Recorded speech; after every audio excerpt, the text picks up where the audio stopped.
Bonsoir à toutes et à tous, j'espère que vous allez bien. Hop là. Je vais faire une petite vidéo ce soir à propos de le lien entre la bienveillance et la rétention.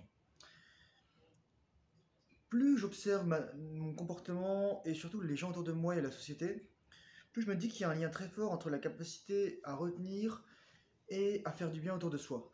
Mais aussi, je dirais, à ne pas succomber à la tentation qui est de dire du mal de tout le monde et de tous. De juger de manière égotique tous les gens autour de soi, vraiment, de vouloir dire du mal pour faire du mal. Comme si en disant du mal des autres, on permettait de se rehausser en fait. Et ça, c'est la marque de l'ego, c'est la comparaison extérieure. Et je pense pas qu'on puisse être en rétention à long terme et en faire un style de vie.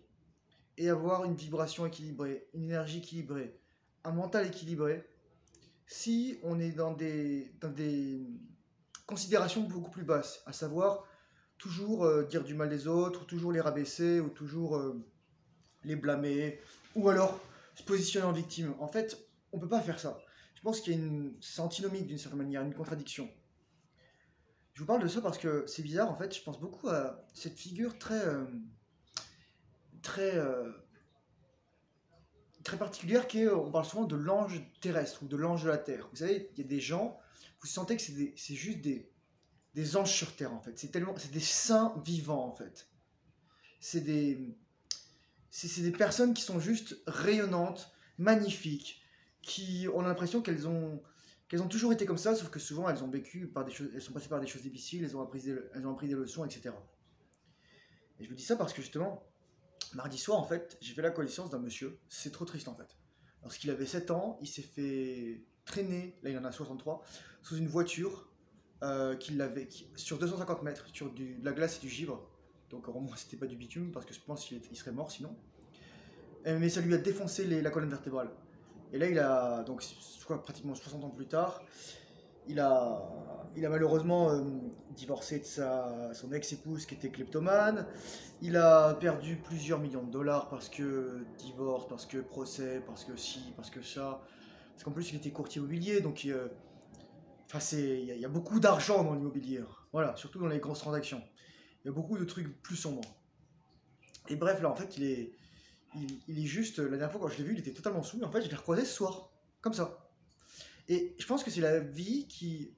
On peut choisir, soit c'est une coïncidence, vous choisissez ce que vous voulez, soit c'est d'une certaine manière. Hop, attends, je vais juste baisser ça. Soit c'est la vie qui m'envoie un signal. Ok, Thomas, voici une personne avec qui tu devras tester tes nouvelles capacités et voir si tu as appris quelque chose de ton enseignement. Et en fait, bon, c'est sûr, il se plaint, tout ça, en plus, il se saoule parce que c'est le seul moyen de s'anesthésier, en fait, à cause de la douleur. La douleur, je pense, autant physique que psychologique, hein, parce qu'il n'a pas d'enfant, parce que, voilà quoi, il a perdu un certain standard de vie, avant il voyageait partout, etc. Et moi, j'étais honnête avec lui, je lui dis, l'alcool, ça va vous tuer. Il me dit, ah, mais il y a que ça qui me calme. Je fais, c'est bon, mec, prends une douche froide et prends du LSD. Et c'est ça, en fait. Parce que j'ai discuté avec un de mes amis qui est quand même bien, qui a bien réussi sa vie, je trouve, qui gagne pas mal d'argent, pratiquement 100 000 dollars par an, qui est un beau gosse, enfin il fait quand même 1m94, un truc comme ça, mais qui est étrangement en fait, qui est très timide, qui ose pas s'affirmer.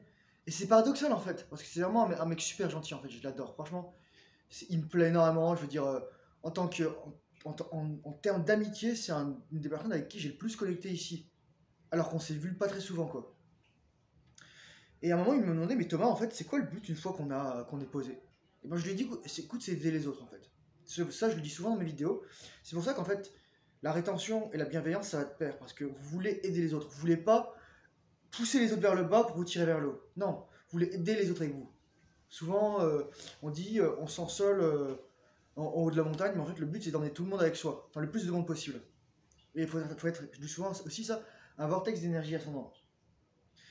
Et juste pour vous parler d'un truc, je vous parle souvent d'Alex Hormozy, et là, il vient de recevoir son livre. Donc ce monsieur fait environ 100. Il gagne 10 millions de dollars par mois. Voilà. Il fait environ 110 à 120 millions de dollars par an. Brut. Hein. Mais il a écrit un bouquin où il explique tout ce qu'il a appris, tous ses secrets, pour faire une offre qui ne peut pas être littéralement refusée en fait. Et que ça soit basé sur la psychologie, sur le marketing, sur les pratiques, sur la vente, etc. Et donc je vais le bouffer. Je vais prendre l'audiobook, je pense que je vais investir comme dit le mec. C'est-à-dire, vous prenez un livre, vous mettez l'audiobook, vous mettez le casque, et vous lisez en même temps que c'est lu. Comme ça, à la fois, vous voyez les formes, vous enregistrez les mots, et surtout, vous écoutez.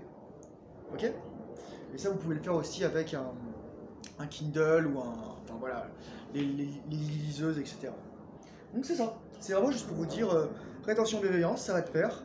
Et je pense que c'est important de gérer ça, de gérer ses émotions et de vouloir, sans se laisser marcher dessus, en respectant ses limites et en se respectant soi-même, faire le plus de bien possible autour de soi et le moins de mal possible autour de soi. Sur ce, bonne soirée.